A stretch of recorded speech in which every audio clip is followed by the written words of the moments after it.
ancienne, et donc une Vespa 400. Je crois que c'est la première fois qu'on en présente une aux étangs. Et qui c'est qui connaît? Alors, c'est voiture française, italienne, allemande, qui c'est qui connaît? Italienne? C'est français. Eh bien, vous avez perdu, c'est français. Eh oui. Je vote en Vespa, mais bon. Alors, c'était fabriqué en France, c'était fabriqué où, tu sais? Archambault. Archambault, c'est dans le centre de la France. Archambault, voilà. Et c'est sorti dans les années 55, je pense, les premiers modèles. Hein. Un petit moteur 2 cylindres, voilà, 2 temps, c'est ça? 2 temps, avec un mélangeur. Hein, sur le côté, je sais plus où il est, c'est là-bas, avec la petite manivelle, regardez, le petit mélangeur qui est là, c'est assez rigolo. Et cette voiture donc a été diffusée jusqu'en 61 pour les derniers modèles. Hein, il y a eu plusieurs versions, luxe, plus ou moins. Hein, et il y a plein de petits trucs atypiques sur cette voiture. D'abord, elles étaient toutes découvrables. Elles avaient toute une vache qui descendait comme ça. Là, on ne peut pas aujourd'hui, malheureusement, la découvrir. Autre chose d'intéressant, c'est la batterie. La batterie, elle se trouve dans un petit tiroir. Regardez.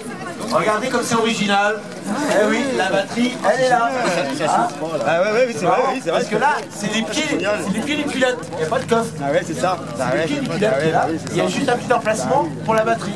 Un petit tiroir. C'est marrant. La roue de secours, c'est pareil. Je sais pas si tu l'as, La roue de secours, elle est où? Elle est à l'intérieur.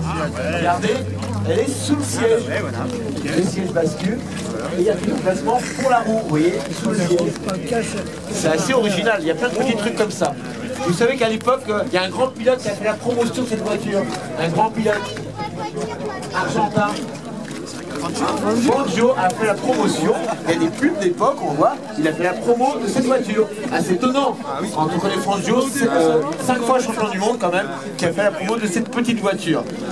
Donc c'est bien une voiture française, j'ai dit que c'est pareil, hein, tout à l'heure. C'est bien une voiture française. Alors, tu as 2 casquettes ici, toi. Tu fais partie de la SMR qui gère en fait tous les bateaux qui sont ici. Depuis quelques années, je pense. Oui. Et tu es un amateur, donc c'est ta première mission. On connaît tous les deux, on a vécu comme des patachons à ce niveau. Alors, on va faire autrement. Il y a un problème de micro. Tu as parlé dans celui-là.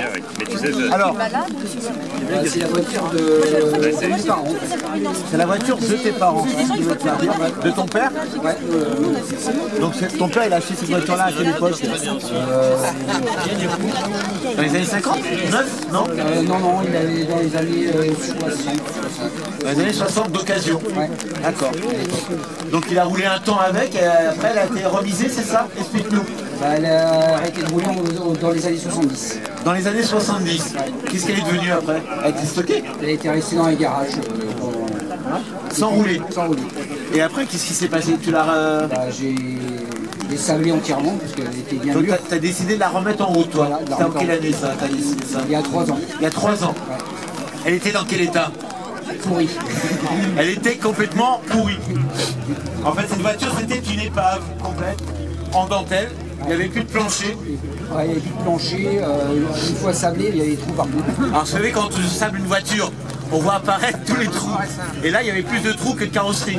Ouais, c'est ça, du gruyère. Du gruyère. C'était un vrai gruyère. Et qui c'est qui l'a restauré en carrosserie, cette voiture? Bah, mon beau-père. Ton beau-père qui est carrossier de métier. Ouais, en retraite. En retraite. Il était content quand il avait arrivé le chantier. Ça l'occupe, ça l'occupe. Alors, il faut dire que cette voiture, c'est une monocoque.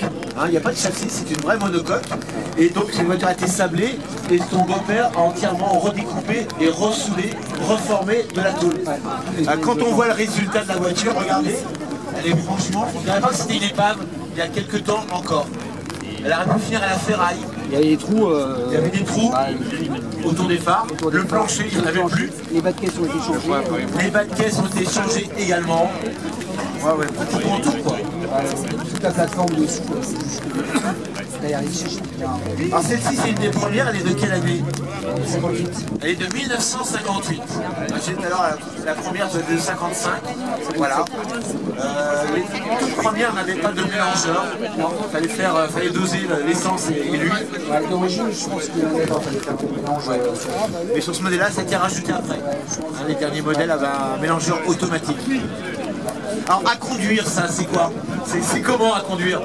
J'ai pas beaucoup roulé avec parce que je viens de la finir. C'est sa première sortie là? Ouais. Sa première sortie. Ah, et il a fait le plaisir pour sa première sortie de venir aux étangs. Et sous la pluie. Ouais. Vous voyez, en plus. L'eau rentre. Et l'eau rentre. Vous pouvez l'applaudir, hein. Première sortie aux étangs. Comment vous la trouvez cette voiture? Vous savez combien elle pèse cette voiture? Combien elle pèse? Allez, dites-moi un chiffre. Vous êtes trop haut. 200.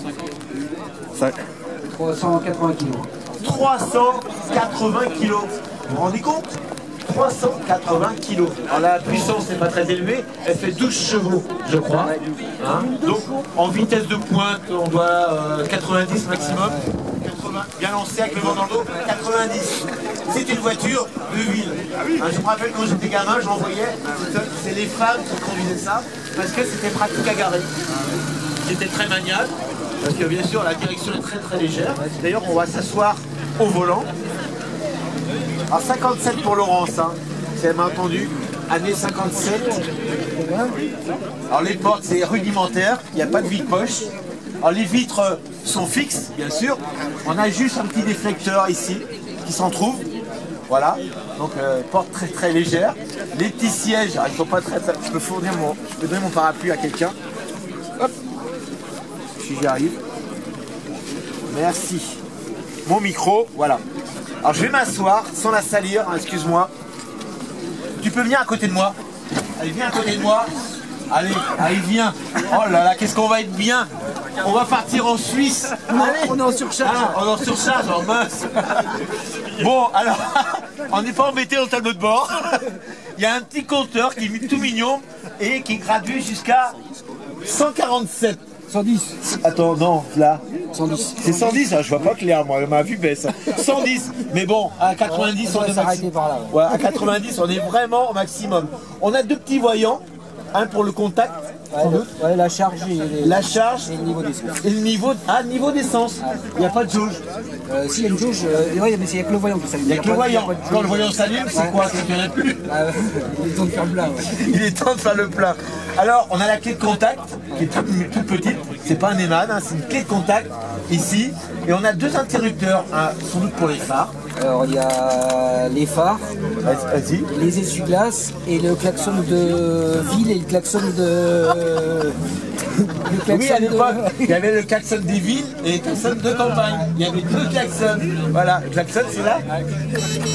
Voilà. Là, on a quoi? Le clignotant? Ouais. Ah, quand même, on a déjà les clignotants. les phares, Les phares, voilà. On a tout ce qu'il faut, en fait. le démarreur, c'est là. Ah, le démarreur. Ah ben oui, le moteur est à l'arrière. Le démarreur est là et le starter est là, avec le frein à main qui est minuscule. Et le levier de vitesse, alors le levier de vitesse, regardez, avec deux doigts, voilà. Combien de vitesses? 3. 3 vitesses, voilà. Avec marche arrière. Avec la marche arrière. Là on a quoi là?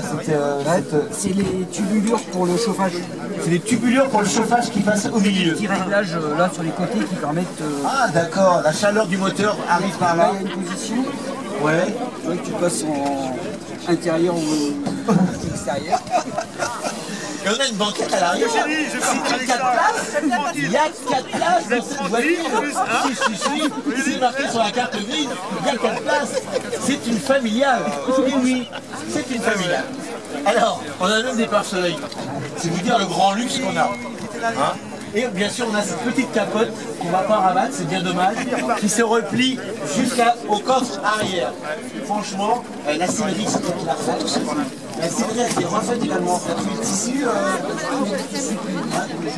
D'accord, t'es pas forcément d'époque. Très bien fait également. Franchement, on est bien en plus. Franchement, on est bien. Hein. Et sur l'autoroute, ça doit donner. Hein. Ah, vache, Tu veux faire peur, hein, parce que si on monte derrière, tu veux faire peur. Hein. donc il n'y a pas que le frein à l'avant, on a le fil à batterie. Et là, on se prend. Ah, il y a un porte-bagages, je n'avais pas vu. Il y a un petit porte-bagages, je vais mettre la valise de madame. Voilà. Donc, c'est la voiture familiale.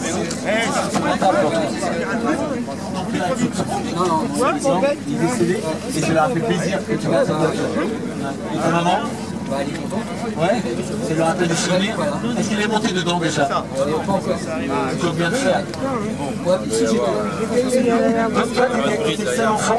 non, mais ils m'ont dit que petit, j'étais dans un berceau. T'étais l'aîné? Ouais. Voilà. Et toi, t'étais dans le berceau à l'arrière.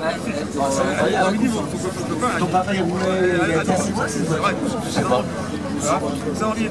C'était dans la région déjà? Ouais, j'étais dans la région. Les Rennes, c'est Ouais, je me rappelle, moi, c'est ton père qui conduisait, ta mère conduisait pas? ma mère, la petite. Moi, sa mère. Raconter, quand on va ressortir. Je vais te raconter un truc. Quand j'étais gamin, j'habitais rue de Quilleux. Aujourd'hui, c'est une rue qui est dévastée, dommage, hein, près de la gare. Et mon plaisir, c'était de me mettre, on habitait au premier, dans une petite 2 pièces. Je me mettais au balcon et il y avait plein de commerces dans la rue de Quilleux. Et je regardais au moment de midi, avec la sortie des écoles, les gens, ils s'arrêtaient faire leur course. Il y avait une boucherie, il y avait une épicerie, il y avait une pharmacie, une droguerie, une crèmerie, il y avait plein de choses. Et je me rappelle d'une petite voiture bleue comme ça, une dame. Elle passait, elle faisait ses courses. Excusez-moi. J'ai le nez qui coule. Et une petite Vespa bleue, et il y avait une dame. Elle s'arrêtait tout le temps pour faire ses courses. Alors je ne sais pas si c'est celle-là.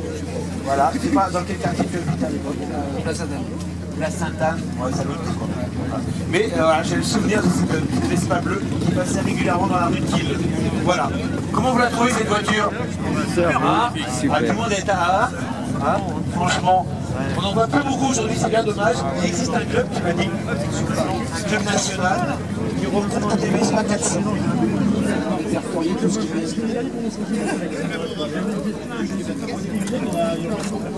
À l'époque, il y avait une jaune, je ne sais pas si elle existe encore, qui venait ici.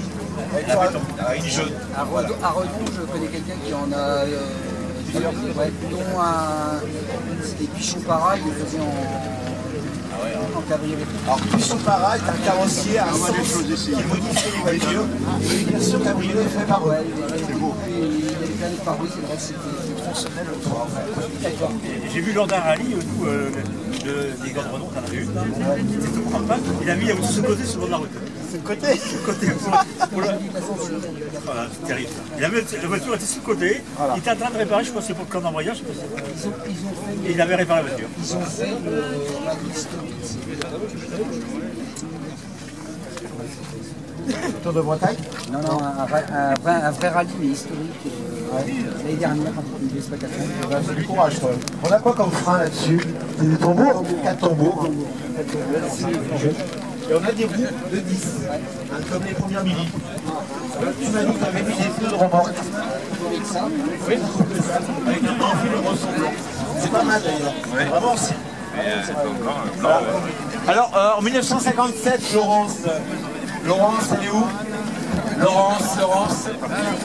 1957, il se passait quoi? Il y a eu du gros boulot, travaux, non? Tout démonter, ça. Alors, il y avait déjà les premières, l'assurance qui était devenue obligatoire pour les voitures. Il faut dire qu'avant 57, les assurances n'étaient pas obligatoires. Les assurances n'étaient pas obligatoires avant 57 pour les voitures. Le célèbre Nautilus, vous vous souvenez du Nautilus, hein? Eh bien, il a fait la liaison entre le Pacifique et l'Atlantique en passant sous la banquise. C'était une première.